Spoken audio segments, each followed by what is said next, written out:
कर देने वाली आवाज में कहा।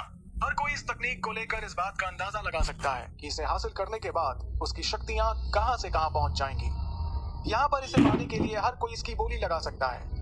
तभी हॉल में बैठे हुए लोगों में से किसी एक ने चिल्लाकर सायरा से कहा, हाँ हम जानते हैं, अब आप जल्दी बोली लगाइए और नीलामी की शुरुआत कीजिए। उसकी इस बात पर सायरा ने हल्के से मुस्कुराया और अपनी मीठी आवाज में कहा, हरिकेन चांट तकनीक की बोली की शुरुआत होती है 2 लाख सोने के सिक्कों के साथ। सायरा के इतना कहते ही नीलामी हॉल में सन्नाटा सा छा गया था।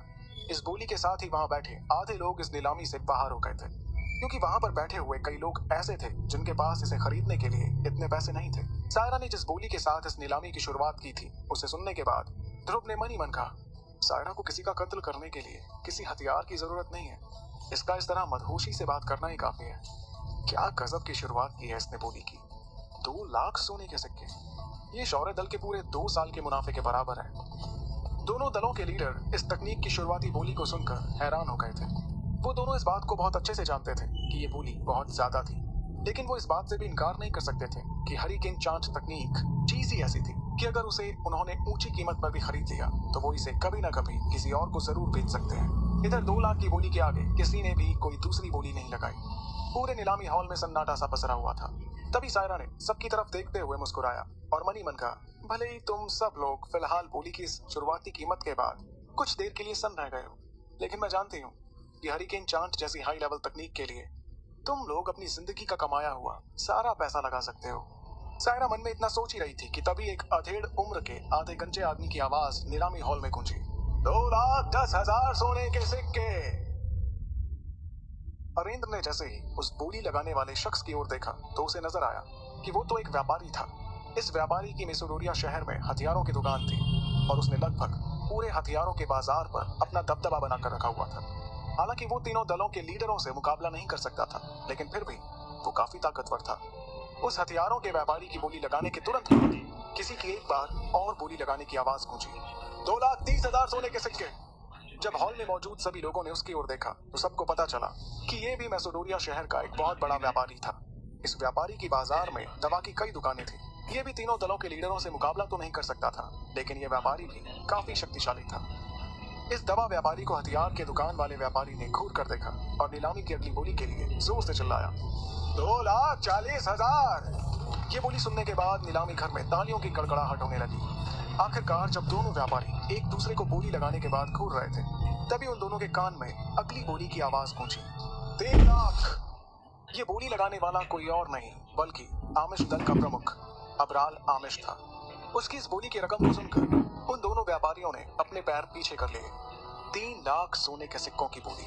सब जानते थे कि मैसेडोरिया शहर में आमिश दल को टक्कर देने वाले सिर्फ 2 ही दल थे, शौर्य दल और लश्कार दल। इसमें से लश्कार दल के प्रमुख ममराज ने अगली बोली लगाई, 3,50,000। इस पर अबराल ने एक और बोली लगाई, 3,70,000। अब ममराज की बोली की आवाज आई, 3,80,000। ममराज की बोली को टक्कर देते हुए अबराल भी लगातार उससे ऊंची बोली लगाते जा रहा था। उन दोनों को इस तरह से नीलामी में बोली लगाते हुए देखकर ऐसा लग रहा था जैसे वो किसी भी कीमत पर बस उस क्लास 2 की हाई लेवल तकनीक को हासिल करना चाहते थे। तीनों दलों में से शौर्य दल और लश्कार दल के पास क्लास 2 की कुछ मीडियम लेवल की तकनीकें थी, लेकिन आमिश दल के पास सिर्फ क्लास 2 के लो लेवल की तकनीकें ही थी। और इसी वजह से नीलामी के दौरान आमिश दल का प्रमुख अबराल आमिश किसी भी कीमत पर क्लास 2 की हाई लेवल की तकनीक हरिकेन चांट को हासिल करना चाह रहा था। तभी नीलामी हॉल में सभी को हैरान करते हुए एक बार फिर से किसी की नीलामी की बोली के लिए दमदार आवाज गूंजी, 5 लाख। इस बोली ने नीलामी हॉल में बैठे हुए सभी लोगों को हैरान कर दिया था और अब सभी के चेहरे पर इस नीलामी वाले शख्स का चेहरा देखने की बेसब्री नजर आ रही थी। ये आवाज किसी और की नहीं बल्कि शौर्य दल के लीडर अरेंद्र की थी। आमिश दल और लश्कार दल के दोनों लीडरों की बोली को मात देते हुए अरेंद्र की इस बोली को सुनने के बाद सायरा के चेहरे पर सभी को आकर्षित करने वाली मुस्कान आ गई। जब अरेंद्र ने नीलामी की कीमत को और बढ़ा दिया तब अबराल को बहुत गुस्सा आने लगा और फिर उसने ना चाहते हुए भी एक बार और बोली को बढ़ाते हुए कहा, 5,50,000 सोने के सिक्के। अबराल की इस बोली के बाद अब सभी की नजरें अरेंद्र पर टिकी हुई थी। सभी ये उम्मीद लगा रहे थे कि अरेंद्र फिर से एक बार अबराल से ज्यादा बोली लगाएंगे, लेकिन अरेंद्र ने अबराल की ओर देखकर मुस्कुराया।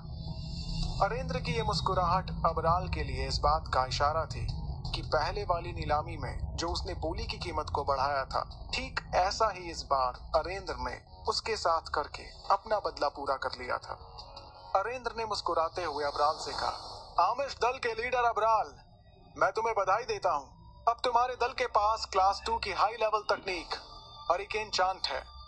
अरेंद्र के मुंह से ये बधाई सुनकर अबराल को खुशी नहीं बल्कि बहुत गुस्सा आ रहा था, क्योंकि वो समझ चुका था कि अरेंद्र ने नीलामी की कीमत बढ़ाने के लिए बोली लगाई थी और उसकी ये जीत किसी हार से कम नहीं थी।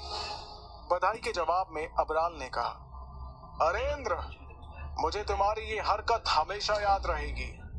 अरेंद्र को इतना कहने के बाद अबराल ने खूबसूरत सायरा की तरफ देखा।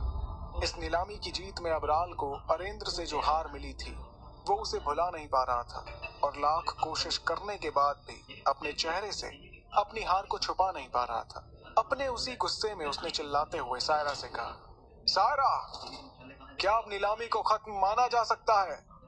भले ही अबराल नीलामी की कीमत बढ़ने पर गुस्से से तिलमिला रहा था, लेकिन उससे सायरा को रत्ती भर भी फर्क नहीं पड़ रहा था। उसने मुस्कुराते हुए अबराल को देखा, हाँ के इशारे में अपना सिर हिलाया, फिर मेज पर रखे उस छोटे से लकड़ी के हथौड़े को उठाकर 2 बार वहीं पर उसे थपथपाते हुए कहा, हरिकेन चांट आमिश दल का हुआ। इधर दूसरी तरफ भले ही पहली नीलामी ध्रुव के पिता को थोड़ी भारी पड़ी हो, लेकिन आखिरी नीलामी में जिस तरह से उन्होंने अपना बदला लेकर अबराल को हरिकेन चांट को बढ़ी हुई कीमत पर खरीदने के लिए मजबूर किया था, उसे देखकर ध्रुव को काफी सुकून मिला।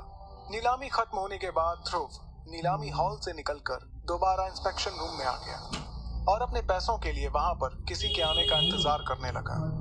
अगले ही पल ध्रुव को इस बात का एहसास हुआ कि कोई धीरे धीरे इंस्पेक्शन रूम की ओर 2 लोगों के साथ आ रहा है।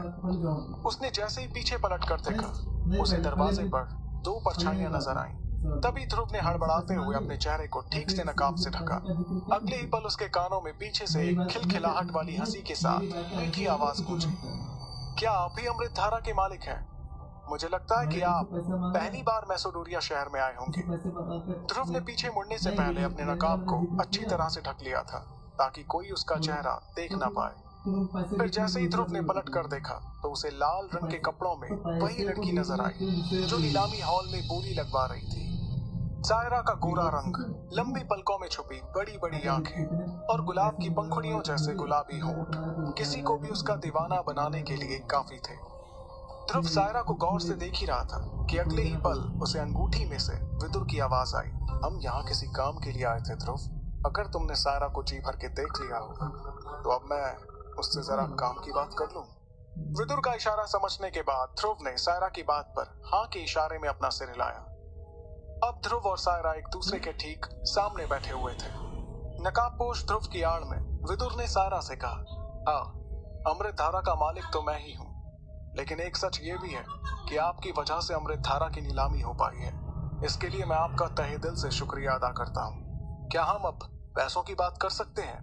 ध्रुव की ओर से आए इस जवाब से सायरा को थोड़ा अजीब सा लगा, क्योंकि जो भी उससे बात करता था उसकी खूबसूरती में खो जाता था, लेकिन ध्रुव सायरा के चेहरे की तरफ देखे बिना ही उससे बात कर रहा था, मानो उस पर सायरा की खूबसूरती का कुछ भी असर नहीं हो रहा था। फिर भी सायरा ने मुस्कुराते हुए कहा, पैसों की आप चिंता मत कीजिए, लेकिन अभी उसके लिए आपको थोड़ा इंतजार करना होगा, क्योंकि अभी अमृतधारा की कुछ कागजी कार्रवाई करना बाकी है। नकाबपोश ध्रुव को देखते हुए सायरा ने मन ही मन में सोचा, आखिर ये है कौन, कहां से आया है और इसने अपने मुंह को नकाब से क्यों छुपा रखा है? जब बहुत कोशिश करने पर भी उसे ध्रुव के बारे में कुछ भी पता नहीं चल पा रहा था, तब सायरा ने अपने पास खड़े चरक गुरु की ओर देखा और सीधे ध्रुव से पूछा, मैंने आज तक किसी ऐसे हकीम को नहीं देखा जिसके पास अपनी खुद की पहचान ना हो, क्या मैं तुम्हारा नाम जान सकती हूँ? सायरा के सवाल पर ध्रुव एक पल के लिए थोड़ा सा हड़बड़ा गया।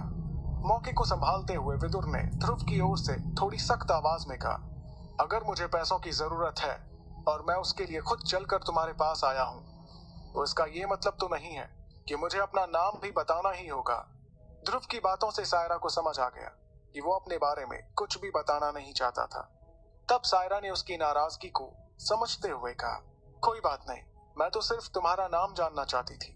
लेकिन अगर तुम अपने बारे में कुछ भी बताना नहीं चाहते तो कोई बात नहीं, मैं तुम्हें किसी चीज के लिए मजबूर नहीं करूंगी। इतना कहते हुए सायरा धीरे से मुस्कुरा दी। उसी वक्त ध्रुव की नजर सायरा के गोरे पैर पर पड़ी। भले ही ध्रुव सायरा के सामने उसकी खूबसूरती की तारीफ नहीं कर रहा था, लेकिन उसे सायरा से बात करने का मन तो कर रहा था, क्योंकि वो जानता था कि आने वाले समय में उसे सायरा की बहुत ज्यादा जरूरत पड़ सकती थी। ध्रुव ने अपने आप से कहा, मुझे सायरा को समझने की जरूरत है। वो सिर्फ एक देखने की चीज नहीं है, बल्कि वो एक सबसे बेहतरीन नीलामी करवाने वाली एक कलाकार है।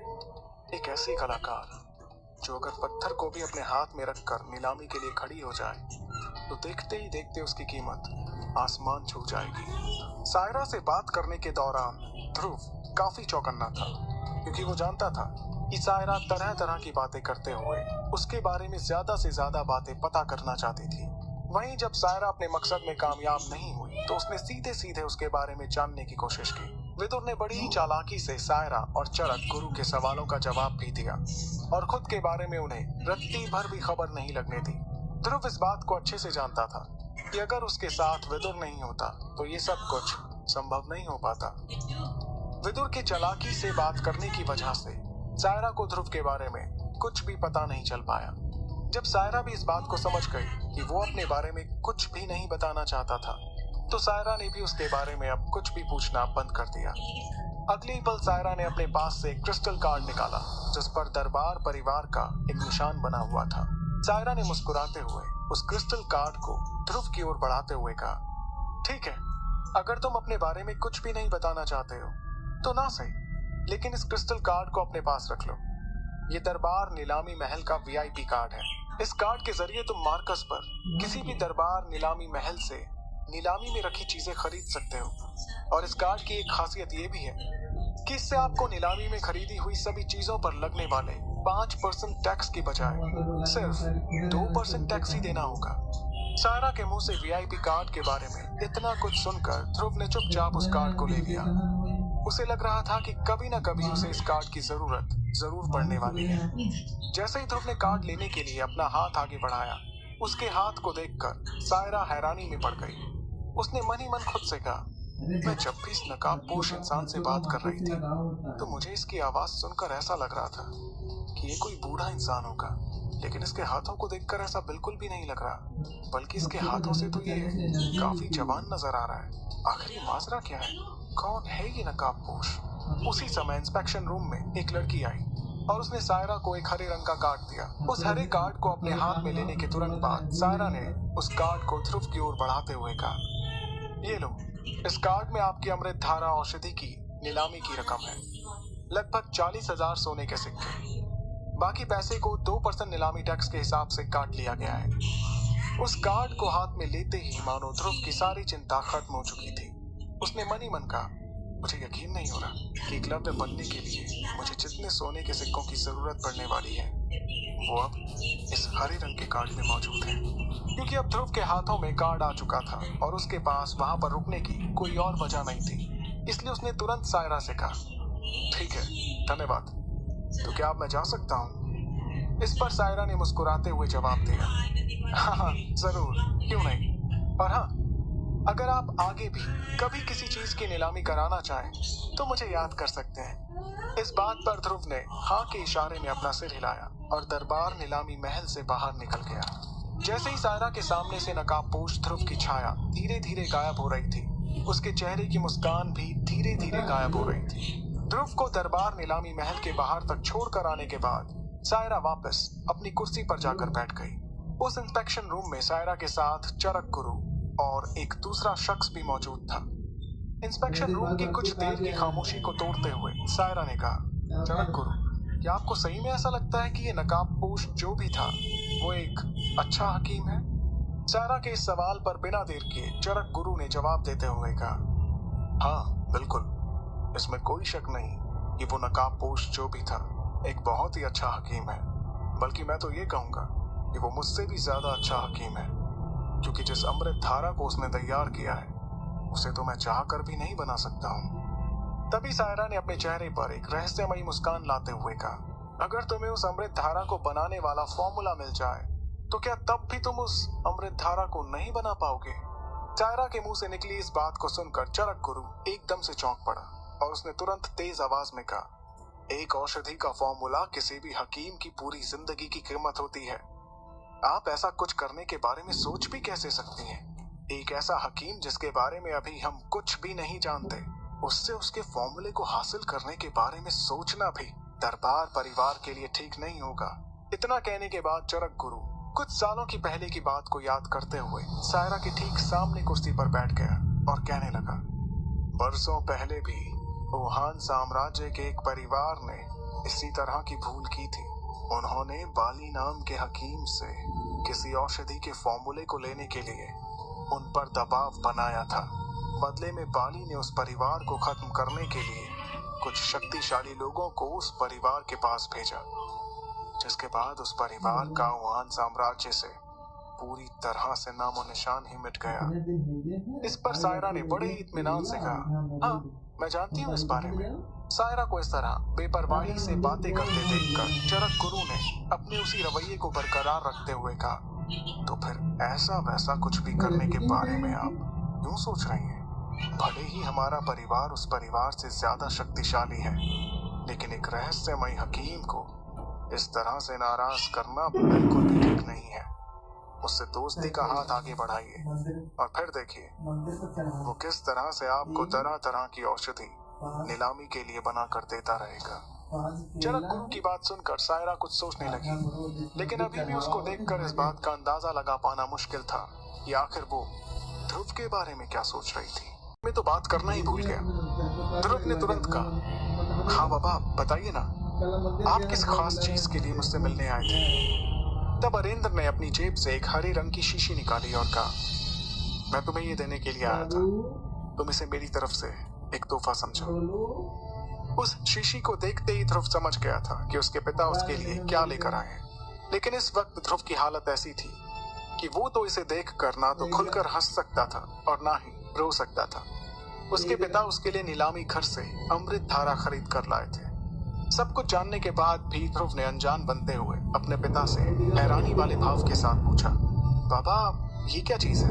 अरेंद्र ने उस शीशी के बारे में बताते हुए कहा, अमृत धारा बेटा, इसे अमृत धारा कहा जाता है। मैंने तुम्हारे लिए इसे आज ही खरीदा है। इसकी खासियत ये है कि ये तुम्हारी शक्तियों को तेजी से बढ़ाने में तुम्हारी मदद करेगी। पानी में इनकी कुछ बूंदें मिला देने से ही ये अपना काम करना शुरू कर देती हैं। ट्रेनिंग के बाद नहाने के पानी में इसकी कुछ ही बूंदें मिला देने से ये तुम्हारी मांसपेशियों को मजबूती देंगी। ध्रुव ने उस शीशी को अपने हाथ में लिया और फिर उसे गौर से देखकर एक बार फिर से अनजान बनते हुए पूछा, बाबा इसे खरीदने के लिए आपने बहुत सारे पैसे खर्च किए होंगे ना? जिसके जवाब में अरेंद्र ने मुस्कुराते हुए कहा, 40,000 सोने के सिक्के। इतना सुनते ही एक बार फिर से ध्रुव ने अनजान बनते हुए अपनी आंखें बड़ी कर ली। इस पर अरेंद्र ने कहा, हाँ मैं जानता हूँ कि ये कीमत कुछ ज्यादा है, लेकिन अगर ये तुम्हारे लिए काम आ जाती है तो फिर मुझे ऐसा लगेगा कि मेरे लिए इस अमृत धारा को लेना एक फायदे का सौदा रहा। इस पर ध्रुव ने हैरानी के साथ कहा, आपने सिर्फ इस अमृत धारा को खरीदने के लिए 40,000 सोने के सिक्के खर्च कर दिए। जब इस बारे में हमारे दल के दूसरे बड़े लोगों को पता चलेगा तो वो लोग आपसे इस बात के लिए बहस कर सकते हैं, आपको परेशान कर सकते हैं। ध्रुव को इस तरह से अपने लिए फिक्रमंद होता देखकर अरेंद्र ने इत्मीनान से कहा, ध्रुव बेटा, तुम्हें इस बात के लिए परेशान होने की जरूरत नहीं है। और हाँ, तुम इस बात को क्यों भूल रहे हो कि मैं शौर्य दल का लीडर हूँ। वो लोग ज्यादा से ज्यादा मुझ पर इसके लिए नाराज हो सकते हैं, इससे ज्यादा कुछ भी नहीं कर सकते। खुद के लिए अपने पिता का इतना प्यार देखकर ध्रुव ने उन्हें भरोसा दिलाते हुए कहा, बाबा आप मुझ पर भरोसा रखिए। अगर हमारे दल के कुछ लोग आप पर इस खर्च के लिए नाराज भी हो गए तो उन्हें उनकी नाराजगी का जवाब मैं अपने मुकाबले के जरिए दूंगा।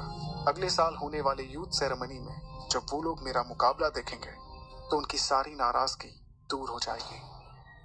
अपने बेटे का ये विश्वास देखकर अरेंद्र को बहुत खुशी हो रही थी। हालांकि उन्हें इस विश्वास के पीछे की हकीकत मालूम नहीं थी। उन्होंने मुस्कुराते हुए कहा, मुझे तुम्हारा ये आत्मविश्वास देखकर बहुत अच्छा लग रहा है। मैं एक बार फिर से अपने उसी ध्रुव को देखना चाहता हूँ जो आज से 3 साल पहले था। अरेंद्र ने जाने से पहले कहा, ठीक है ध्रुव, अब मैं तुम्हारे आराम में और खलल नहीं डालूंगा। तुम जाकर आराम करो। और हाँ, अगर तुम्हें अपने बाबा से किसी भी मदद की जरूरत पड़े तो जरा भी हिचकिचाना मत, ठीक है? इतना कहने के बाद अरेंद्र शौर्य महल में नीचे उतरने के लिए आगे बढ़ने लगे। अभी उन्होंने ध्रुव को देखते हुए एक दो कदम बढ़ाए ही थे कि उन्हें नीचे से शोर सुनाई देने लगा, जहां पर कुछ लोगों की भीड़ बड़ी ही बेसब्री से उनके आने का इंतजार कर रही थी। नीचे से आता हुआ भीड़ का शोर उन दोनों के कानों तक पहुंच चुका था। शोर सुनकर ध्रुव के चेहरे पर एक परेशानी नजर आ रही थी, तो वहीं दूसरी तरफ अरेंद्र ने उन आवाजों को सुनने के बाद ध्रुव की तरफ देखकर मुस्कुराते हुए कहा, देखा, मैंने तुमसे कहा था ना कि दल के कुछ बड़े लोग मुझे इस 40,000 सोने के सिक्कों के खर्च पर थोड़ा बुरा भला कहेंगे, लेकिन इससे ज्यादा कुछ नहीं। भले ही ध्रुव के पिता के चेहरे पर इस नाराजगी भरे शोर को सुनकर कोई शिकन नहीं दिखाई दे रही थी, लेकिन ध्रुव ने अपने पिता के बारे में फिक्र जताते हुए कहा, बाबा, क्या मैं आपके साथ नीचे चलूं? अपने लिए ध्रुव की इस फिक्र को देखते हुए अरेंद्र ने कहा, नहीं ध्रुव, तुम्हें इसके लिए परेशान होने की जरूरत नहीं है। मुझे तो ये सब होने का पहले से ही अंदाजा लग गया था। मैं इन सबको संभाल लूंगा। ध्रुव से इतना कहने के बाद वो भीड़ को संभालने के लिए वहां से चले गए। इधर दूसरी तरफ अपने कमरे के अंदर जाने के बाद ध्रुव ने अपने पिता की ओर से दी हुई उस अमृत धारा की शीशी को अपनी मेज पर रख दिया। तभी उसका ध्यान कमरे के कोने की दीवार के पीछे छिपी एक लड़की पर गया। उस लड़की की परछाई को देखते हुए ध्रुव ने उसे पहचान लिया और कहा, एरा, क्या तुम्हें छिप छिप कर लोगों की बातें सुनना अच्छा लगता है? ध्रुव की आवाज सुनकर इरा उसके सामने आ गई और अपने सिर को हिलाते हुए उसने मुस्कुराते हुए कहा, ध्रुव, तुम्हारे बाबा जब तुमसे बात कर रहे थे तो मैंने देखा कि उनके चेहरे पर तुम्हें लेकर कई उम्मीदें हैं। इरा की बात को समझते हुए ध्रुव ने हाँ के इशारे में अपना सिर हिलाया और बेड पर जाकर बैठ गया। तभी इरा ने पास में एक कुर्सी को खींचा और ध्रुव के ठीक सामने रखकर उस पर बैठ गई। अगले ही पल उसने ध्रुव की तरफ देखते हुए उससे पूछा, अच्छा, मैं तो तुमसे दरअसल ये पूछने आई थी कि तुम मुझे दोपहर में कहीं दिखाई नहीं दिए। आखिर तुम उस वक्त कहाँ गायब हो गए थे? इरा के सवाल पर ध्रुव ने उससे नजरें चुराते हुए कहा, कहीं नहीं, मैं तो बस यूं ही टहलने के लिए थोड़ा बाहर चला गया था। उसके इस जवाब देने के तरीके पर इरा को उस पर थोड़ा शक हुआ। तब इरा ने उसके कपड़ों की खुशबू को सूंघते हुए कहा, अच्छा, ऐसी बात है, तो फिर मुझे ये बताओ कि तुम्हारे कपड़ों से किसी लड़की की खुशबू क्यों आ रही है? उसके सवाल पर ध्रुव को एकदम से खांसी आ गई और उसने थोड़ा रुकते हुए कहा, मेरे कपड़ों से किसी लड़की की खुशबू कैसे आ सकती है? इरा के सवाल का जवाब देते वक्त ध्रुव के चेहरे का रंग बदलने लगा था, लेकिन क्योंकि इस वक्त उसने अपने कमरे में कम ही रोशनी कर रखी थी, इसलिए वो और इरा एक दूसरे के चेहरे पर आने वाले हाव भाव को साफ साफ नहीं देख पा रहे थे। ध्रुव के इस जवाब को सुनकर इरा के चेहरे पर हंसी आ गई और अगले ही पल उसने अपनी हंसी को रोकते हुए कहा, अभी थोड़ी देर पहले मैंने ये भी सुना कि तुम अंबर दल को हराने के बारे में सोच रहे थे। अगर ऐसा है तो तुम मुझे भूलना मत, क्योंकि मैं हमेशा तुम्हारी मदद करने के लिए तैयार रहूंगी। अपनी मदद के लिए इरा को हमेशा इस तरह से फिक्रमंद देखकर ध्रुव के चेहरे पर हंसी आ गई और उसने बड़े ही प्यार से इरा के सुंदर चेहरे को अपने दोनों हाथों में कसकर पकड़ लिया। अगले ही पल इरा ने ध्रुव से पूछा, तुम इतना ध्यान से क्या देख रहे हो? कुछ नहीं, मैं तो बस तुम्हारी आंखों में ये देख रहा हूँ तुम्हें मेरी कितनी परवाह रहती है। अगले ही पल इरा ने ध्रुव से कहा, अच्छा, मुझे ऐसा लगता है कि अंबर दल में लारा का जो ट्रेनर है अधीरा, वो ही लारा को बिगाड़ रहा है। सब उसके बारे में बातें करते हैं कि वो एक बहुत ही अच्छा ट्रेनर है, लेकिन मुझे तो ऐसा बिल्कुल भी नहीं लगता। इरा तितली की तरह ध्रुव के कमरे में इधर से उधर टहलते हुए बातें कर रही थी और ध्रुव को बहुत ज्यादा थकान हो रही थी। उसने इरा की बातों पर अब ज्यादा ध्यान न देते हुए सिर्फ इतना कहा, अब बहुत देर हो चुकी है इरा, चलो तुम भी जाकर आराम करो और मुझे भी आराम करने दो। ध्रुव की इस बात को इरा ने ना चाहते हुए भी मान लिया और बाहर जाने के लिए हाँ के इशारे में अपना सिर हिलाया और फिर अगले ही पल उसके कमरे से निकलकर नीचे जाने लगी। इरा जैसे ही अपने कमरे की तरफ आगे बढ़ रही थी, उसे नीचे के एक कमरे में झगड़े का शोर सुनाई देने लगा। ये वही शोर था जो अरेंद्र की ओर से अमृत धारा पर किए गए 40,000 सोने के सिक्कों को लेकर हो रहा था। इरा ने इस शोर की वजह जानने के मकसद से अपने कदमों को उस कमरे की ओर मोड़ दिया। उस कमरे के पास पहुंचते ही अंदर से आती हुई आवाजों को सुनकर इरा को पूरा मामला समझ आ गया था। इरा ने अपने आप से कहा, अच्छा, तो इस वजह से ये लोग अरेंद्र अंकल को परेशान कर रहे हैं। अगले ही पल इरा ने अपने दाहिने हाथ को हवा में ऊपर की ओर उठाया। उसके हाथ में एक गोल्ड कार्ड था। इस कार्ड को 1,00,000 सिक्कों के बराबर माना जाता था। अपने हाथ में उस कार्ड को लहराते हुए इरा कमरे के अंदर गई। इरा के कमरे के अंदर आते ही वहां मौजूद सभी लोगों का ध्यान अब उस कार्ड पर था। अब उस कमरे में पूरी तरह से खामोशी छा गई थी। अब सभी इरा के कुछ कहने का इंतजार करते हुए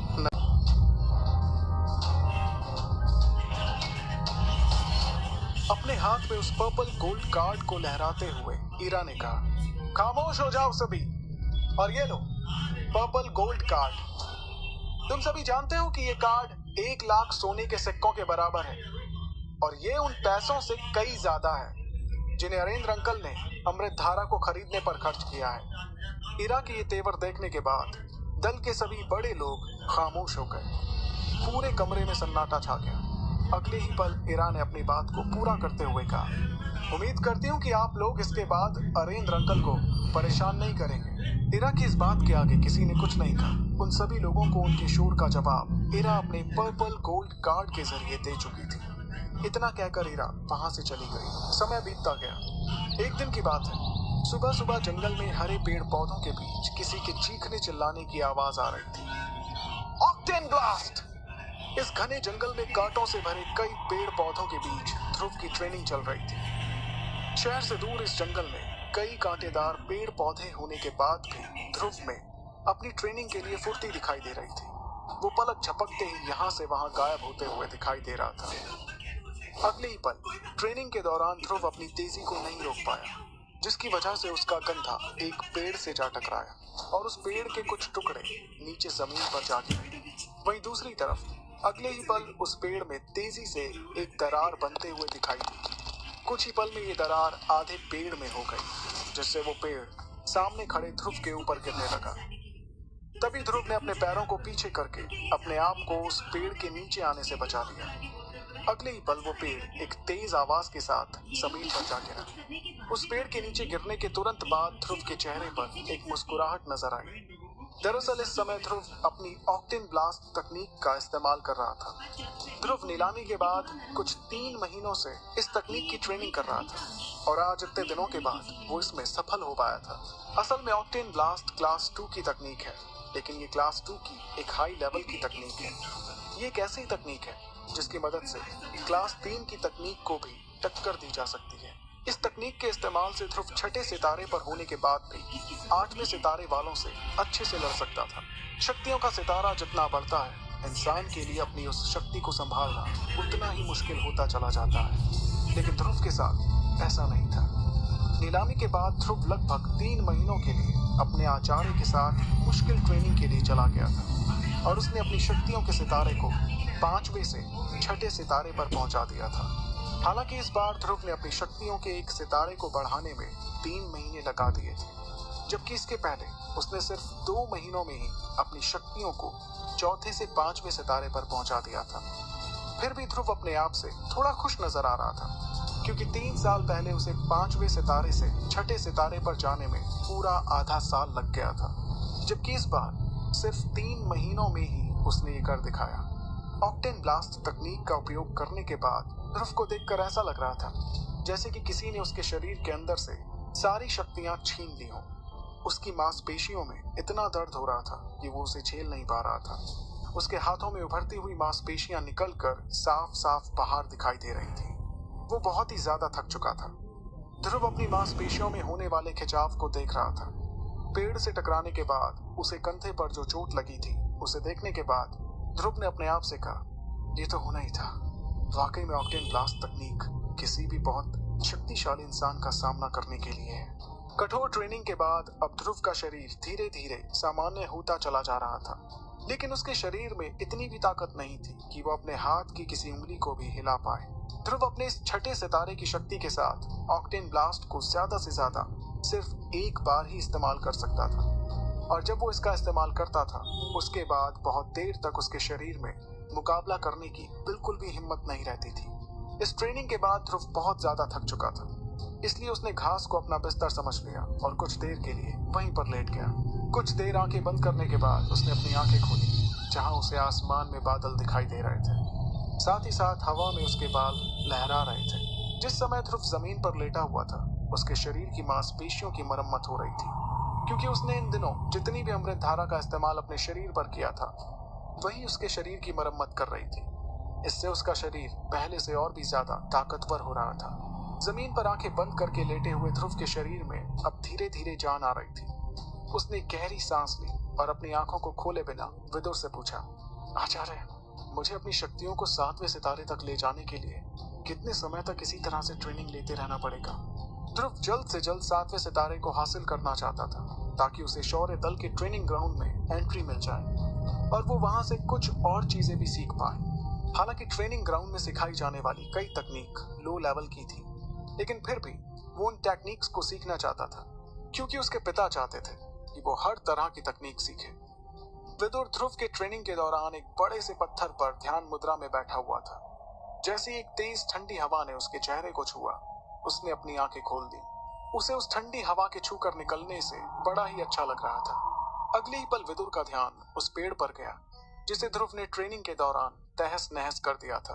उसे देखकर विदुर के चेहरे पर एक मुस्कान आ गई और उसने खुश होते हुए कहा, बहुत बढ़िया, बहुत ही बढ़िया। मैंने तुमसे जितनी उम्मीद लगाई थी, तुम उससे कई ज्यादा बेहतर कर रहे हो। मुझे तो लगा था कि ट्रेनिंग के दौरान अमृत धारा देने के बाद भी तुम्हें अपनी शक्तियों के सितारे को 7 तक ले जाने में कम से कम 1 साल का समय तो जरूर लगेगा, लेकिन तुम्हारा प्रदर्शन देखकर मुझे लग रहा है कि तुम आने वाले 2 महीनों में ही 7वें सितारे तक पहुंच जाओगे। अपने आचार्य के मुंह से ये बात सुनकर ध्रुव का चेहरा खिल उठा। ये सुनने के बाद ध्रुव अब ये भी जानना चाहता था कि उसके ही दल के कुछ लोग जो पिछले 3 सालों से उसकी शक्तियों के सितारे के कम होने पर उसे तरह तरह के ताने मारते थे, अब वो लोग ध्रुव को देखेंगे तो क्या कहेंगे? जब उसकी मंगेतर लारा जयान और उसके बीच 3 साल बाद मुकाबले होंगे, तो कहीं ना कहीं वो मुकाबला सिर्फ लारा और उसके बीच का नहीं होगा। ध्रुव उन सब ताना मारने वाले लोगों को भी अपनी काबिलियत साबित कर देगा। ये सब सोचते हुए ध्रुव ने मन ही मन खुद से कहा, वैसे तो मैं 3 साल पहले भी ये करिश्मा कर सकता था, लेकिन किस्मत को मंजूर नहीं था। अब 3 साल बाद मैं ये करिश्मा जरूर करके दिखाऊंगा। मैं उन सभी लोगों को उनके तानों का जवाब अपनी ताकत के जरिए दूंगा। और लारा, तुम तैयार हो जाओ, मैं बहुत ही जल्द तुम्हें मुकाबले में हराने आऊंगा। इतना कुछ सोचने के बाद उसने खुले आसमान की तरफ देखते हुए लारा का नाम चिल्लाया, जिससे पूरे जंगल में लारा का नाम गूंज उठा। लारा! ध्रुव को इस तरह से गुस्से में दहाड़ता देखकर विदुर के चेहरे पर एक मुस्कुराहट आ गई। उसने मुस्कुराते हुए ध्रुव से कहा, हर इंसान मुश्किल वक्त में ही उभर कर बाहर आता है ध्रुव, और जहां तक मैं देख पा रहा हूं, तुम में भी वो काबिलियत है जिसके जरिए तुम अपने अंदर छिपी ताकत को बाहर ला पाओगे। लारा के बारे में सोचकर अपने आप पर काबू खोना, ये मैं समझ सकता हूँ, लेकिन तुम्हें अपने आप को संभालना भी बहुत जरूरी है। इतना कहने के बाद विदुर ने गहरी सांस ली और ध्रुव के पास आकर उसके कंधे पर हाथ रखते हुए कहा, अपने आप को चट्टान की तरह मजबूत बनाओ। अभी तुम्हारा लक्ष्य बहुत दूर है, चलो पीछे जाओ और फिर से अपनी प्रैक्टिस शुरू करो। अपने आचार्य के इन शब्दों ने जैसे फिर से उसके अंदर एक नई जान डाल दी और वो मुस्कुराता हुआ फिर से ऊंची छलांग लगाते हुए अपनी तकनीक की प्रैक्टिस के लिए जंगल के मैदान में पहुंच गया। समय रेत की तरह होता है, देखते ही देखते आपकी आंखों के सामने से निकल जाता है और आपको पता भी नहीं चलता। इसी तरह थोड़ा और समय निकल गया। सुबह की गर्मी की जगह अब पतझड़ ने ले ली थी और पेड़ों की शाखाएं और पत्तियों ने भी अपना रंग बदल लिया था। ध्रुव आज भी अपने कमरे के अंदर ही विदुर से ट्रेनिंग ले रहा था। ध्रुव का कमरा काफी साफ सुथरा था और कमरे की खिड़कियों से धूप अब अंदर की ओर झांक रही थी। इस साल ध्रुव ने इतनी मेहनत की थी कि उसके शरीर में भी अब कई तरह से बदलाव साफ साफ देखे जा सकते थे। वो दिखने में ही अब काफी सख्त नजर आने लगा था। उसका शरीर अब बाहर से भी काफी मजबूत दिखाई देने लगा था। ध्रुव ने एक पैंट के अलावा कुछ भी नहीं पहना हुआ था। वो आईने के सामने अपने शरीर को देख रहा था और उसके ठीक पास में ही एक बड़े से कांच के बर्तन में हरे रंग की अमृत धारा भरी हुई थी। उसने अपने आप को आईने में देखते हुए कहा, आज मैं अपनी शक्तियों को 7वें सितारे पर ले जाऊंगा। ये बात उसने पूरे जोश के साथ कह तो दी थी, लेकिन ऐसा जरूरी नहीं ये हो भी जाए। पिछले महीने में ध्रुव ने जी तोड़ मेहनत करते हुए 7वें सितारे पर पहुंचने की बहुत कोशिश की थी, लेकिन उसे इसमें असफलता ही हाथ लगी थी। आज वो अपने आप से इस तरह की बात इसलिए कर रहा था क्योंकि वो जानता था कि उसने अपनी ट्रेनिंग को लगभग पूरा कर लिया था, जो कि उसे 7वें सितारे तक पहुंचा सकता था। इस वक्त ध्रुव की सबसे अच्छी बात ये थी कि वो अपने अंदर चल रही सोच छुपा कर रखना सीख चुका था। वो अब पहले वाले ध्रुव की तरह बिल्कुल भी नहीं था, जिसे देखकर ही पता चल जाया करता था कि वो क्या सोच रहा होगा, बल्कि अब उसे देखकर अंदाजा लगा पाना बहुत ही मुश्किल था कि उसके दिमाग के अंदर क्या चल रहा होगा। अपनी आज की ट्रेनिंग की प्रैक्टिस को पूरा करने के बाद ध्रुव ने हाथ जोड़े और एक गहरी सांस लेते हुए उस कांच के बर्तन में रखी हुई अमृत धारा को अपने शरीर पर लगाने लगा और पानी के टब में जाकर लेट गया। कुछ ही देर में अमृत धारा उसके शरीर के चारों तरफ लिपटी हुई नजर आ रही थी। ये अमृत धारा ट्रेनिंग के दौरान ध्रुव की घायल मांसपेशियों को ठीक करने का काम कर रही थी। साथ ही साथ इससे उसके शरीर को एक नई ऊर्जा भी मिलती थी, जो कि उसे और भी ज्यादा ताकतवर बनाती थी। मार्कस पर किसी भी इंसान की शक्तियों के पहले 9 सितारों में से 1 से 3 सितारों को लो लेवल माना जाता था। शक्तियों के अगले 4 से 6 सितारों को मिड लेवल माना जाता था और शक्तियों के अगले 7 से 9 सितारों को हाई लेवल माना जाता था। हर रैंक में 9 सितारे होते थे। जब कोई इंसान अपनी शक्तियों को 7वें सितारे तक पहुंचा देता था, तो 9वें सितारे तक पहुंचने के पहले ही उसे अगली रैंक की पहली सीढ़ी माना जाता था, यानी कि अब वो 0 रैंक से एकलव्य बनने के काबिल हो जाता था। इतने कम समय में 0 रैंक से एकलव्य रैंक पर पहुंचना अपने आप में बहुत बड़ी बात होगी ध्रुव के लिए। ध्रुव अपनी शक्तियों के सितारों को बढ़ाने के लिए अमृत धारा की मदद ले रहा था। उसके बिना उसे अपनी शक्तियों के सितारों को बढ़ा पाना बहुत ही मुश्किल था। ध्रुव इस बार की ट्रेनिंग के बाद ध्यान मुद्रा में बैठ गया और गहरी सांस लेते हुए सिर्फ हवा की मदद से अपने शरीर में शक्ति को महसूस करने की कोशिश करने लगा। लेकिन वो इस बात को बहुत अच्छे से समझ चुका था कि बिना अमृत धारा के वो अपनी शक्तियों को 7वें सितारे तक तो जरूर ले जाएगा, लेकिन ऐसा करने में उसे बहुत वक्त लग सकता है।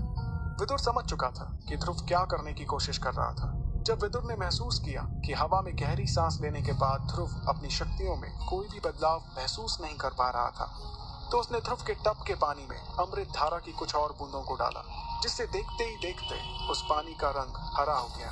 पानी को और गहरे रंग में बदलते हुए देखकर ध्रुव समझ चुका था कि ये सब विदुर ने किया है। ये देख उसके चेहरे पर एक मुस्कान आ गई और उसने अपनी उसी मुस्कान के साथ कहा, धन्यवाद आचार्य, और अपनी शक्तियों को बढ़ाने के लिए गहरी सांस लेते हुए उस अमृत धारा की ताकत को अपने अंदर खींचने लगा। लगभग 1 घंटे तक अमृत धारा से ताकत लेने के बाद हरे रंग के उस पानी का रंग पीला पड़ गया। पानी का रंग हरे से पीला हो जाना इस बात का इशारा था कि पानी में मिली हुई अमृत धारा का इस्तेमाल किया जा चुका था। उधर अमृत धारा से गहरी सांस के जरिए अपने शरीर की ताकत को बढ़ाते हुए अब ध्रुव का शरीर कांप रहा था। उसका पेट अंदर चला गया और अचानक से उसने अपनी आंखें खोल ली। अपने अंदर की सांस को बाहर छोड़ते हुए उसने अपनी कमर सीधी की और फिर अपनी गर्दन को गोल घुमाते हुए शरीर की मांसपेशियों की चटकने की आवाज को सुनने लगा। अगले ही पल उसने अपने दोनों हाथों को ऊपर हवा में खोल दिया और अपने अंदर की ताकत को महसूस करते हुए कहने लगा, आखिरकार मैं शक्तियों के 7वें सितारे तक पहुंच।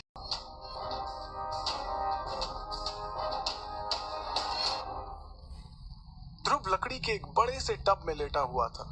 इस टब के पानी में अमृत धारा मिली हुई थी। टब में लेटे हुए वो अपनी उस शक्ति को महसूस कर रहा था जिसे उसने अपनी मेहनत से हासिल किया था, और इसी के बलबूते पर उसने शक्तियों के 7वें सितारे को हासिल किया था। शक्ति के 7वें सितारे पर पहुंचने के तक आमतौर पर कड़ी मेहनत के बाद आराम करने की जरूरत होती है, जिससे कि शरीर रिकवर करता है। हालांकि ध्रुव को इसकी जरूरत भी नहीं थी, क्योंकि उसके पास अमृत धारा जैसी औषधि थी जिसने उसके शरीर को हर ट्रेनिंग के साथ मजबूत बनाया था, और इस वक्त वो बहुत ही बढ़िया महसूस कर रहा था। कुछ देर और टब में लेटे रहने के बाद ध्रुव खड़ा होने लगा। उसके शरीर पर पानी की बूंदें सूरज की रोशनी में चमक रही थी। अपनी थकान को दूर करते हुए जैसे ही ध्रुव ने अपने दोनों हाथों को ऊपर किया, उसे अपनी हड्डियों के कड़कड़ाने की आवाज सुनाई दी। ऐसा करके उसे अच्छा लगा। अगले ही पल उसने अपने दाहिने हाथ को अपने बिस्तर की तरफ बढ़ाया और वहां से अपने कपड़ों को उठा लिया। टब से बाहर निकलने के बाद उसने कपड़े पहनते हुए खुद से कहा, ओहो, तो अब मेरी शक्तियों का सितारा बढ़ चुका है। अब मैं इन सितारों की वजह से किसी से भी पूरे आत्मविश्वास के साथ बात कर सकता हूँ। खुद से इतना कहने के बाद उसे अपने अंदर की वैक्यूम हैंड तकनीक के बारे में कुछ याद आया। उसने कुछ सोचते हुए कहा, लेकिन मेरे पास जो वैक्यूम हैंड तकनीक है, उसकी सबसे बुरी बात यह है कि मैं इससे दुश्मन का सिर्फ खून चूस सकता हूँ, और वो भी ऐसे दुश्मन का जिसकी शक्तियों का सितारा मेरी शक्तियों से कम हो। वैक्यूम हैंड तकनीक की कमियों के बारे में सोचते हुए ध्रुव थोड़ा हताश हुआ। फिर उसने सोचा कि वैक्यूम हैंड तकनीक में कमियां जरूर थी, लेकिन ये उसे मिली हुई सबसे पहली तकनीक थी। ध्रुव इतना खुद से कह ही रहा था कि तभी उसकी नजर उसकी ऊंचाई से थोड़ी ऊपर रखे एक फूलदान पर गई। उस फूलदान को देखते ही ध्रुव के दिमाग में कुछ सूझा। तभी उसके चेहरे पर एक मुस्कुराहट आ गई और उसने सोचा कि क्यों ना वैक्यूम हैंड तकनीक का इस्तेमाल इस फूलदान पर किया जाए। अगले ही पल उसने उस फूलदान पर अपनी वैक्यूम हैंड तकनीक का इस्तेमाल किया। वो फूलदान हवा में उड़कर उसकी तरफ आने लगा और हवा में ही उसके कई टुकड़े हो गए और सारे टुकड़े गिरकर जमीन पर बिखर गए। ये देखकर उसे थोड़ी तसल्ली मिली। उसने मन ही मन मुस्कुराते हुए खुद से कहा, ये ठीक था, लेकिन ये फूलदान वैसे नहीं टूटा जैसे टूटना चाहिए था। ध्रुव ने एक बार फिर से इसी तकनीक का इस्तेमाल करने का सोचते हुए अपने पैरों को पीछे किया और चिल्लाते हुए कहा, वैक्यूम हैंड! उसके इतना कहते ही उसके हाथों से हवा निकली, जिसने फूलदान को अपनी जगह से हिला दिया। फूलदान इस वक्त हवा में आ चुका था और ध्रुव की तरफ बढ़ रहा था, लेकिन तभी खिड़की से एक तेज हवा आई जिसने फूलदान की दिशा बदलने की कोशिश की। अब उस फूलदान पर दो दिशाओं से हवा आ रही थी, जिसकी वजह से उस पर इतना ज्यादा दबाव बना कि दूसरा फूलदान भी जमीन पर गिरकर चूर चूर हो गया। उसके टुकड़े चारों तरफ बिखर गए, लेकिन इस बार जिस तरीके से उसके टुकड़े हुए थे, ध्रुव के चेहरे पर एक अलग ही खुशी थी। इस बार उस फूलदान की हालत पहले वाले से बहुत ज्यादा बुरी थी। ये सब करने में भले ही ध्रुव की बहुत सारी शक्ति खर्च हो चुकी थी, लेकिन फिर भी उसके चेहरे पर एक खुशी साफ दिखाई दे रही थी। इस एक्सपेरिमेंट से उसे ये समझ आया कि अगर उसके पास एक और कोई तकनीक होती जो वैक्यूम हैंड के अपोजिट होती, तो फिर वो उन दोनों ताकतों को एक साथ मिलाकर कामयाब हो सकता था। तभी ध्रुव की काली अंगूठी में से विदुर हंसते हुए बाहर आया और उस फूलदान के टूटे हुए टुकड़ों के इर्द गिर्द घूमते हुए कहने लगा, बहुत ही बेहतरीन प्रदर्शन। तुम बहुत ही जल्दी इस वैक्यूम हैंड तकनीक का उपयोग करना सीख जाओगे। विदुर के मुंह से अपनी तारीफ सुनकर ध्रुव के चेहरे पर भी एक पल के लिए मुस्कुराहट आ गई, लेकिन अगले ही पल उसने थोड़ा मायूस होते हुए कहा, क्या आप मुझे कोई और शक्ति की तकनीक सिखा सकते हैं जो कि वैक्यूम हैंड तकनीक के अपोजिट हो, ताकि मैं उन दोनों तकनीक को एक साथ इस्तेमाल कर सकूं। इतना कहते हुए ध्रुव चुप हो गया। ध्रुव की बेताबी को देखकर विदुर समझ चुके थे कि वो क्या चाहता था। अगले ही पल विदुर ने कहा, चलो अब इस तरह से उदास चेहरा बनाना बंद करो। मैं सब समझता हूँ कि तुम मुझसे जल्दी जल्दी कुछ और भी सीखना चाहते हो। अपनी बात को आगे बढ़ाते हुए विदुर ने कहा, देखो ऐसा नहीं है कि तुम दुनिया के पहले इंसान हो जिसके खुराफाती दिमाग में इस तरह से दो अपोजिट यानी विपरीत ताकत की शक्तियों की तकनीक सीखने की बात घूम रही हो, लेकिन तुम्हें इस बात को समझने की जरूरत है कि ऐसा कर पाना नामुमकिन जैसा है। किसी भी दो विपरीत तकनीकों को मिलाकर इस्तेमाल कर पाना ये आज तक कोई नहीं कर पाया। विदुर की इस बात पर ध्रुव की आंखें बड़ी हो गईं और उसने हैरानी के साथ कहा, आचार्य, क्या आपके पास भी इस तरह की किसी शक्ति की कोई तकनीक नहीं है? अगले ही पल ध्रुव का उदास चेहरा देखकर विदुर ने उसे अपने सामने बिठाया और उसके ठीक पीछे खड़े होकर कहने लगे, बहुत वक्त पहले मैंने किसी के लिए एक दवाई बनाई थी और उसके बदले में मैंने उससे वैक्यूम हैंड जैसी शक्ति की एक तकनीक ली थी। अगर उस वक्त मेरे पास वो दवाई नहीं होती तो आज शायद मेरे पास वैक्यूम हैंड जैसी तकनीक नहीं होती। इस बात को काफी समय हो गया। आज तुमने इस बारे में बात की तब जाकर मुझे ये किस्सा याद आया। ध्रुव से इतना कहने के बाद विदुर ने उसके सर पर अपना हाथ रखा और कहा, ठीक है, मेरे पास तुम्हारे लिए कुछ है। अपनी दोनों आंखें बंद करो और ध्यान मुद्रा में बैठ जाओ। इतना कहते ही विदुर ने अपने पास से एक तकनीक से जुड़ी हुई सारी जानकारी ध्रुव के दिमाग में भेजना शुरू कर दी। थोड़ी देर में ध्रुव के दिमाग में इस नई तकनीक से जुड़ी कई सारी जानकारी आ गई। अपनी बात को आगे बढ़ाते हुए विदुर ने कहा, फायर पाम तकनीक, लो लेवल, धक्का देने वाली एक मजबूत ताकत। इस तकनीक की खोज एक लोहे के काम करने वाले इंसान ने की थी। बहुत सालों की कड़ी मेहनत के बाद उसने इस फायर पाम तकनीक की खोज की थी। जब विदुर ने यह कहा कि फायर पाम तकनीक की खोज एक लोहे का काम करने वाले इंसान ने की थी, तो वो हैरान रह गया, क्योंकि किसी भी तकनीक की खोज करना बहुत मुश्किल होता है। एक आम इंसान के लिए इसकी खोज करना तो जैसे नामुमकिन जैसा था। लेकिन फायर पाम तकनीक को सीखना कोई मुश्किल काम नहीं था और विदुर की मदद से ध्रुव को इसके बारे में समझने में सिर्फ 2 घंटे लगे। ध्रुव ने अपने कमरे के आखिरी फूलदान को देखा और एक गहरी सांस लेते हुए अपने हाथ को घुमाकर कहा, वैक्यूम हैंड। उसके इतना कहते ही वो फूलदान बहुत ही तेजी के साथ उड़ते हुए ध्रुव की तरफ आने लगा। उसे अपनी ओर तेजी से आता देखकर उसने वैक्यूम हैंड का इस्तेमाल करना बंद कर दिया। वो फूलदान अब ध्रुव के सर पे टकराने ही वाला था कि तभी उसने अपनी तकनीक को फायर पाम तकनीक के साथ जोड़ते हुए कहा, फायर पाम। उसी वक्त हवा का एक तेज झोंका आया। 2 दिशाओं में हवा के बहने से ऐसा लग रहा था मानो कि कमरे में कोई तूफान आ गया हो। तभी फूलदान के टूटने की एक जोरदार आवाज सुनाई दी, लेकिन इस बार 2 अपोजिट ताकतों से फूलदान एक धूल में बदल गया। 2 अपोजिट यानी विपरीत ताकतों के इस्तेमाल से उस फूलदान को चकनाचूर होते देखकर विदुर के मुंह से निकला, बहुत ही बेहतरीन ध्रुव, ये तो तुमने कमाल ही कर दिया। ये सुनकर ध्रुव फूलदान में हुए धमाके के धुएं से बाहर निकला। उसके चेहरे पर एक जीत वाली खुशी साफ दिखाई दे रही थी। उसने सोचा, अगर वो इन दोनों तकनीकों का अच्छे से इस्तेमाल करना सीख गया है तो वो मुश्किल मुकाबलों में अपने सामने वाले को हैरान कर सकता है। वो मुस्कुराते हुए विदुर के पास आकर खड़ा हो गया, जिसे देखकर विदुर के चेहरे पर भी खुशी नजर आ रही थी। विदुर ने उसकी तारीफ करते हुए कहा, बहुत ही अच्छे, लेकिन अभी आगे तुम्हें इससे भी अच्छा प्रदर्शन करना है, उसके लिए तैयार रहना। विदुर के मुंह से इतना सुनकर ध्रुव उन्हें हैरानी से देख ही रहा था।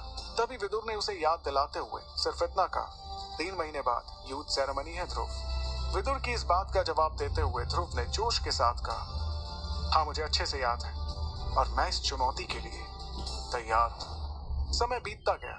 इस बात को 2 महीने बीत गए और यूथ सेरेमनी में बस 1 ही महीना बचा था। उसने अपने पास बची हुई थोड़ी सी अमृत धारा को देखते हुए कहा, क्या इस अमृत धारा का इस्तेमाल करके मैं 7वें से 8वें सितारे पर पहुंच जाऊं आज के टेस्ट के पहले। लेकिन ध्रुव ने पता नहीं क्यों उस अमृत धारा को वापस रख दिया। फिर उसने अपना काला कोट निकाला और टेस्ट के लिए जाने लगा।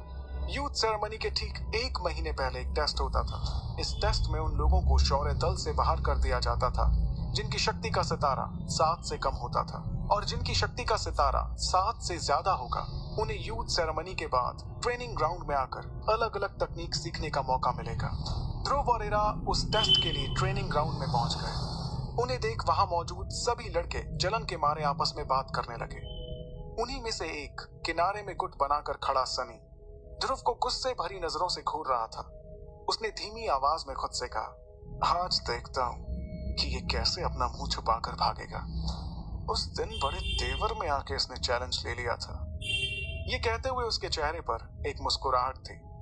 वहीं दूसरी ओर सबकी जलन और सबके गुस्से को नजरअंदाज करते हुए ध्रुव और इरा चलते चलते एक दूसरे से बात कर रहे थे। ध्रुव की चाल से ऐसा लग रहा था कि उसे इस टेस्ट की चिंता ही नहीं थी, जिसे देखकर बाकी लोग थोड़े चौंक गए थे।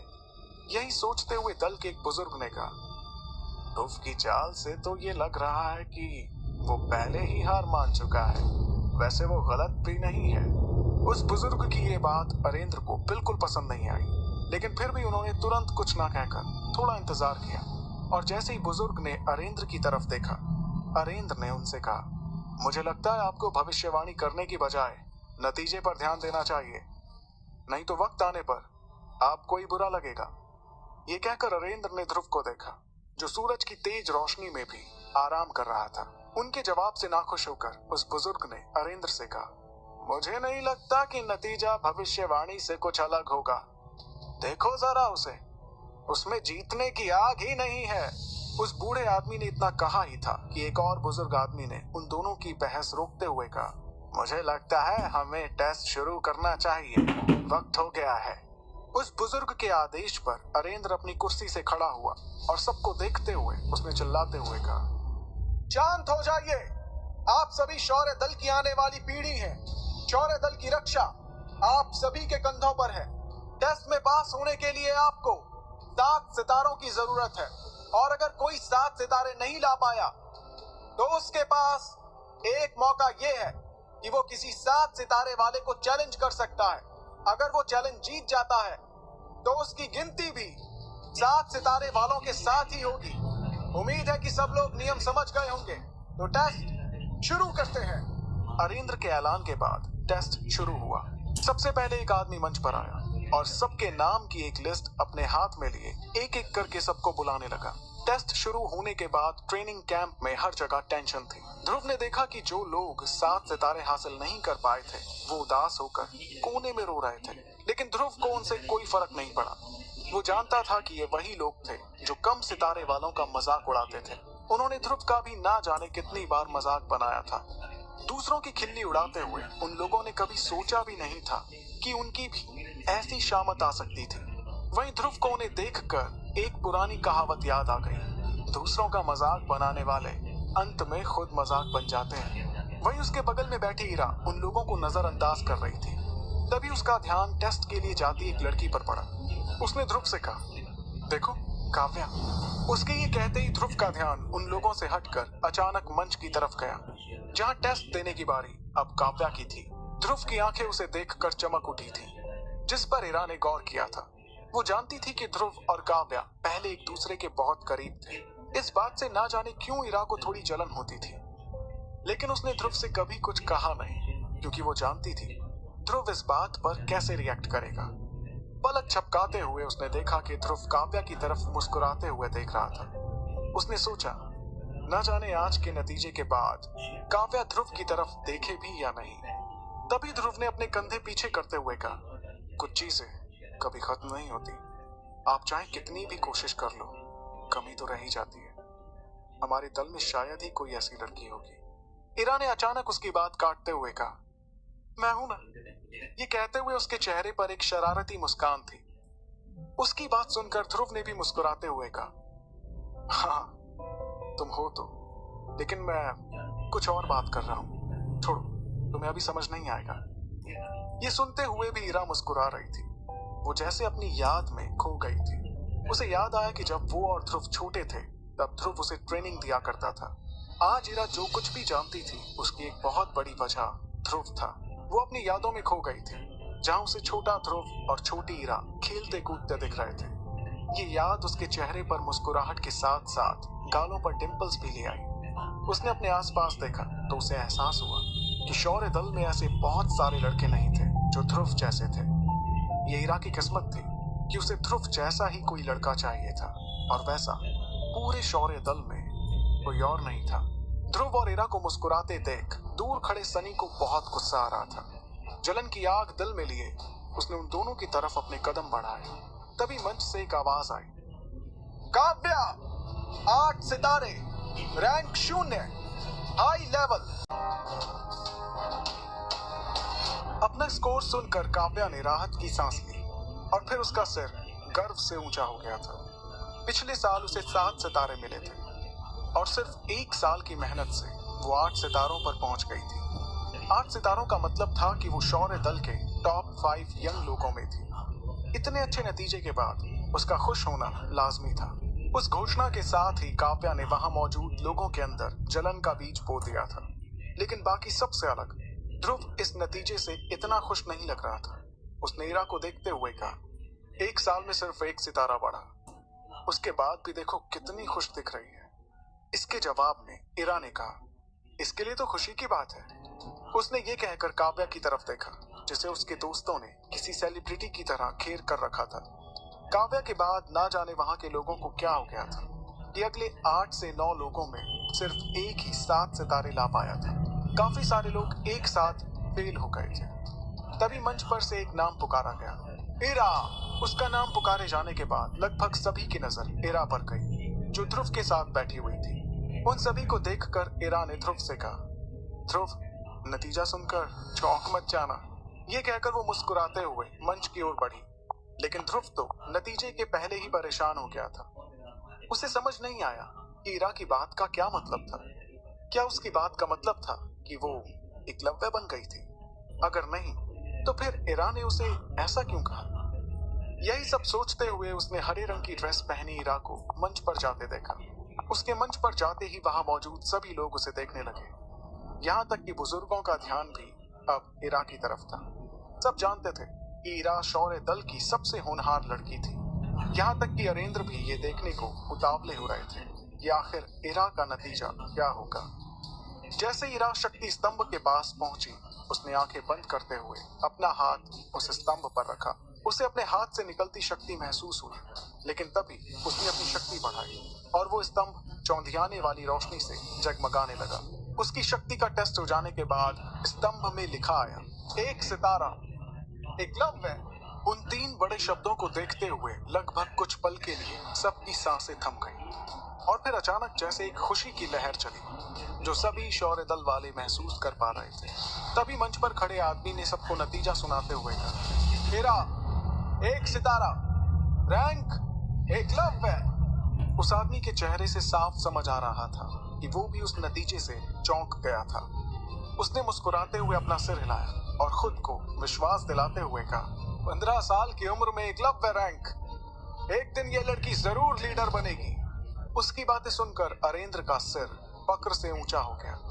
उसके पास बैठे बाकी बुजुर्ग भी इस नतीजे से चौंक गए थे। सबको पता था कि ईरा होनहार है, लेकिन किसी ने भी ये नहीं सोचा था कि महज 15 साल की उम्र में वो एकलव्य बन जाएगी। शौर्य दल के इतिहास में ये दूसरी बार था कि कोई इतनी छोटी उम्र में एकलव्य बन जाए। सबको याद था कि पिछली बार सभी को इतनी हैरानी तब हुई थी जब ध्रुव एकलव्य बना था, महज 12 साल की उम्र में। लेकिन उस बात को अब बहुत वक्त बीत चुका था। अब शौर्य दल में ईरा सबसे ताकतवर लड़की बन गई थी। लेकिन इस बात से नीचे खड़ी काव्या को ज्यादा खुशी नहीं हुई। ईरा के नतीजे से हैरान तो वो भी थी, लेकिन उसने ऐसा दिखने नहीं दिया। उसने कभी अपने सपने में भी नहीं सोचा था कि शौर्य दल की कोई लड़की 15 साल की उम्र में एकलव्य भी बन सकती है। जितना हैरान इस वक्त काव्या थी, उससे ज्यादा हैरान ध्रुव था। ध्रुव जो कुछ अमृत धारा की मदद से कर रहा था, ईरा बिना उसके कर पा रही थी। उसे अपने कानों पर भरोसा नहीं हो रहा था कि ईरा अब एकलव्य बन गई थी और उससे भी उसे एक सितारा मिल गया था। लेकिन इन सब से दूर ईरा ने सभी को नजरअंदाज करते हुए मंच से नीचे उतरना शुरू किया। जैसे ही वो मंच से नीचे उतरी, उसने ध्रुव की तरफ देखा जो पूरी तरह से हैरान दिख रहा था। उसकी हैरानी देखकर ईरा को हंसी आ गई और वो हंसते हंसते वापस अपनी जगह पर जाने लगी। अपनी जगह पर पहुंचकर वो जैसे ही बैठी, ध्रुव ने तुरंत उससे कहा, इस चीज का बिल्कुल भी घमंड मत करना। मैं जानता था तुम एकलव्य बन जाओगे। तुम्हारी मेहनत, शक्ति, वक्त सब तुम्हारे साथ है। अगर तुम एकलव्य नहीं बनती तो शायद मुझे ज्यादा हैरानी होती। ये सुनकर ईरा उसके बगल में बैठ गई। वहीं ध्रुव दल के बाकी लोगों को देख रहा था। सच तो ये था कि अपनी शक्ति को 7 सितारों तक पहुंचाने के लिए हुनर की जरूरत थी, लेकिन पूरे शौर्य दल में कुल मिलाकर सिर्फ 20 से 25 लोग ही थे जिनकी शक्ति 7 सितारों तक पहुंच पाई थी। जैसे जैसे वक्त बीतता गया, बाकी लोगों के नतीजे भी आते गए। वो लोग 7 सितारे हासिल करने में नाकाम रहे, जिसकी वजह से ट्रेनिंग ग्राउंड का माहौल उदासी भरा हो गया था। जो लोग फेल हो रहे थे, उनकी आंखों में आंसू आने लगे थे। लेकिन जब वो दूसरों को भी फेल होते हुए देखते, तो उनके चेहरे पर एक हल्की सी मुस्कान आ जाती। बैठे बैठे ध्रुव ये सोच रहा था कि शौर्य दल के इतने सारे युवाओं में सिर्फ 2 लोग ही